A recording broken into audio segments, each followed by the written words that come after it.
Polisi telah menangkap 7 orang yang diduga mengeroyok anggota Polsek Serengan di Kota Solo pada Selasa 13 Juli 2021 lalu. Wakapolresta Solo, AKBP Gatot Yulianto menjelaskan, anggota polisi yang menjadi korban berinisial B. B saat itu berusaha menolong warga berinisial M yang dikeroyok para pelaku. Hal itu disampaikan AKBP Gatot Yulianto pada Senin 9 Agustus 2021. Setelah itu, tim Reskrim Mapolresta Kota Solo segera melakukan penyelidikan. Alhasil, para terduga pelaku yang berinisial AP alias Gali, KU, ESP, AW alias Agung, LP, AS alias Gendon, dan DS segera ditangkap. Dalam penangkapan itu, polisi menyita sejumlah barang bukti yakni 2 unit mobil, 12 sepeda motor, beberapa pakaian pelaku, dan ponsel. Gatot mengatakan kasus dugaan kekerasan terhadap B itu berawal dari kasus kecelakaan lalu lintas di Jalan Dr. Rajiman pada Selasa 13 Juli 2021 lalu.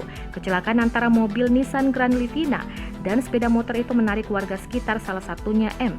M lalu memotret kejadian kecelakaan itu, namun para terduga pelaku diduga tak terima dan mengingatkan M untuk menghapus foto-foto tersebut. Namun, M tak menggubris permintaan itu, kemudian pergi meninggalkan lokasi. Setelah itu, para terduga pelaku mengejar korban dengan meneriakinya jambret.